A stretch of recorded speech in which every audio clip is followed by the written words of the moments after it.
Hello दोस्तों, उम्मीद है आप सब बढ़िया होंगे और बेहतर महसूस कर रहे होंगे। हम लोग पढ़ रहे हैं यूपी टेट और सी टेट का सिलेबस। और यूपी टेट और सी टेट के सिलेबस में हम लोग पढ़ रहे हैं पर्यावरण अध्ययन। पर्यावरण अध्ययन में हम आज के टॉपिक में देखेंगे पर्यावरण की अवधारणाएं। तो आइए देखते हैं पर्यावरण की कौन कौन सी अवधारणाएं होती हैं। तो सबसे पहली अवधारणा है नियतिवादी अवधारणा। तो आइए देखते हैं नियतिवादी अवधारणा होती क्या है। तो कह रहा है यह पर्यावरण की पहली अवधारणा मानी जाती है। तो जो नियतिवादी अवधारणा होती है वह पर्यावरण की पहली अवधारणा मानी जाती है। अब कह रहा है इस अवधारणा का मानना है कि प्रकृति श्रेष्ठ है। तो जो नियतिवादी अवधारणा है वह मानती है कि प्रकृति ही श्रेष्ठ है और मनुष्य का स्थान गौण है, यानी कि मनुष्य का स्थान जो है द्वितीयक है। ठीक है। और दूसरा कह रहा है यह अवधारणा यह भी मानती है कि मनुष्य प्रकृति के हाथों का खिलौना है। तो जो नियतिवादी अवधारणा होती है वह यह भी मानती है कि मनुष्य जो है वह किसके हाथों का खिलौना है, प्रकृति के हाथों का खिलौना है। इसको भी देखिएगा। और यह अवधारणा पर्यावरणीय उपागम पर बल प्रदान करती है, यानी जो नियतिवादी अवधारणा होती है वह पर्यावरणीय उपागम पर बल प्रदान करती है। और अगला है यह अवधारणा पूर्णतः प्रकृति केंद्रित मानी जाती है। तो नियतिवादी अवधारणा जो है वह पूर्णतः क्या मानी जाती है, तो प्रकृति केंद्रित अवधारणा मानी जाती है। इसको आप देख लीजिएगा। इस तरह से यह पहला अवधारणा है नियतिवादी अवधारणा। आइए दूसरा अवधारणा देखते हैं। तो जो दूसरा अवधारणा होता है उसको संभववादी अवधारणा कहा जाता है। तो आइए देखते हैं संभववादी अवधारणा होता क्या है। तो जो संभववादी अवधारणा होता है वह पर्यावरण की दूसरी अवधारणा मानी जाती है। और संभववादी अवधारणा का मानना है कि मनुष्य श्रेष्ठ है और प्रकृति का स्थान गौण है। वहीं जो नियतिवादी अवधारणा थी उसमें प्रकृति श्रेष्ठ था और मनुष्य का स्थान गौण था।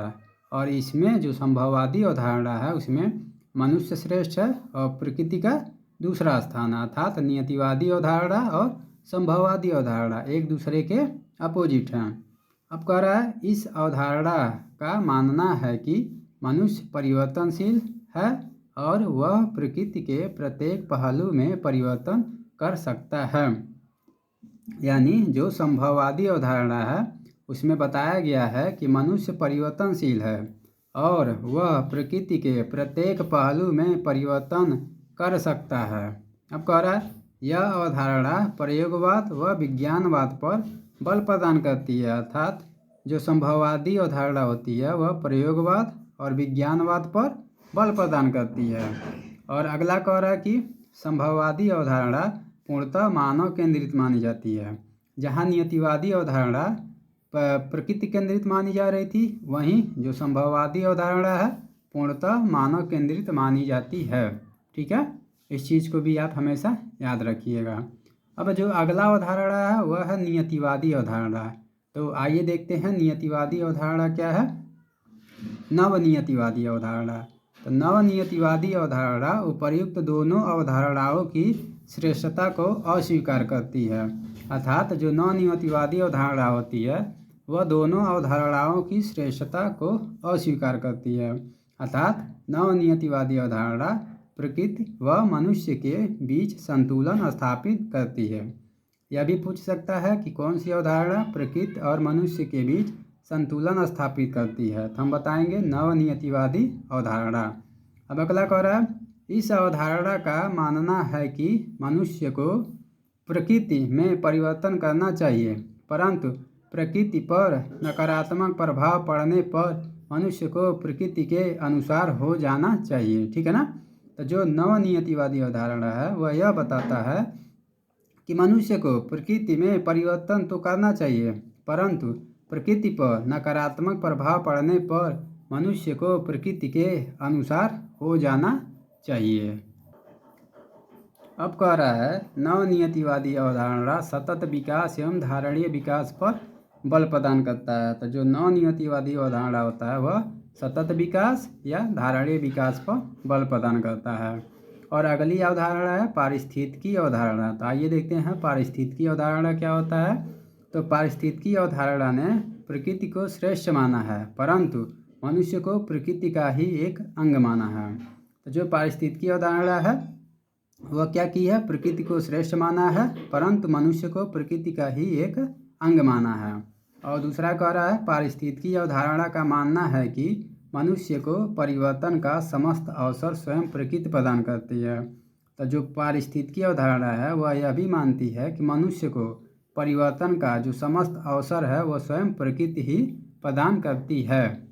और अगला कह रहा है, यह अवधारणा समाज की स्थिरता पर बल देता है। तो जो पारिस्थितिकी अवधारणा होता है वह समाज की स्थिरता पर बल प्रदान करता है। तो इस प्रकार जो नवनियतिवादी अवधारणा थी वह पर्यावरण की पहली अवधारणा मानी जाती है, और नियतिवादी अवधारणा में प्रकृति को श्रेष्ठ माना जाता है। तो याद रखिएगा, नियतिवादी अवधारणा पर्यावरण की पहली अवधारणा है, और नियतिवादी अवधारणा में प्रकृति को श्रेष्ठ माना जाता है और मनुष्य का स्थान गौण होता है। और नियतिवादी अवधारणा मनुष्य प्रकृति के हाथों का खिलौना बताती है, ठीक है। और जो नियतिवादी अवधारणा होती है वह प्रकृति केंद्रित होती है। वहीं जो संभववादी अवधारणा है वह नियतिवादी अवधारणा के ठीक विपरीत है। संभववादी अवधारणा पर्यावरण की दूसरी अवधारणा मानी जाती है, और संभववादी अवधारणा में मनुष्य श्रेष्ठ होता है और प्रकृति का गौण स्थान होता है। और संभववादी अवधारणा यह भी बताती है कि मनुष्य परिवर्तनशील है और प्रकृति के प्रत्येक परिवर्तन में पहलू में परिवर्तन कर सकता है। और संभववादी अवधारणा प्रयोगवाद और विज्ञानवाद पर बल देता है, और संभववादी अवधारणा पूर्णतः मनुष्य केंद्रित मानी जाती है। और अगला कह रहा है नवनियतिवादी अवधारणा। तो नवनियतिवादी अवधारणा उपर्युक्त नियतिवादी अवधारणा और संभववादी अवधारणाओं की श्रेष्ठता को अस्वीकार करती है। यानी कि नियतिवादी अवधारणा और संभववादी अवधारणा की जो श्रेष्ठता होती है उसको नवनियतिवादी अवधारणा क्या करती है, रिजेक्ट कर देती है, अस्वीकार कर देती है। और नवनियतिवादी अवधारणा बताती है कि प्रकृति व मनुष्य के बीच संतुलन स्थापित है, ठीक है ना। तो जो नवनियतिवादी अवधारणा है वह मनुष्य और प्रकृति के बीच संतुलन स्थापित करती है।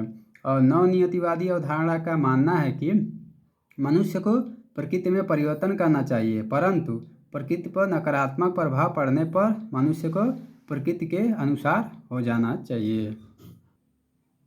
और अगला है पारिस्थितिकी अवधारणा। तो पारिस्थितिकी अवधारणा जो है प्रकृति को श्रेष्ठ तो मानता है, परंतु मनुष्य को प्रकृति का ही एक अंग बताता है, ठीक है ना। तो जो पारिस्थितिकी अवधारणा होता है वह प्रकृति की श्रेष्ठता को स्वीकार करता है और साथ ही साथ मनुष्य का प्रकृति का एक अंग मानता है, ठीक है। और पारिस्थितिकी अवधारणा का मानना है कि मनुष्य को परिवर्तन का समस्त अवसर स्वयं प्रकृति प्रदान करती है। और पारिस्थितिकी अवधारणा समाज की स्थिरता पर बल देता है। तो इस प्रकार से आज का जो क्लास है वह पर्यावरण की अवधारणा पर है, और उम्मीद करते हैं कि पर्यावरण की अवधारणा आपको अच्छे से समझ आया होगा। और आपको और अच्छे से समझ आने के लिए आप जितनी क्लासेज मैं पढ़ा रहा हूँ आप इसका नोट्स बनाते जाइए, और एग्ज़ाम से 1 महीने पहले ही अध्ययन करना शुरू कर दीजिए। गारंटी है कि आपको यूपी टेट या सीटेट में 120 प्लस नंबर देखने को मिल जाएंगे। तो उम्मीद है वीडियो आपको अच्छा लगा होगा। तो आगे के अपडेट के लिए चैनल को सब्सक्राइब कर देंगे, लाइक कर देंगे और ज़्यादा से ज़्यादा अपने दोस्तों तक शेयर कर देंगे ताकि उनको भी पर्यावरण की जानकारी मिल सके। धन्यवाद।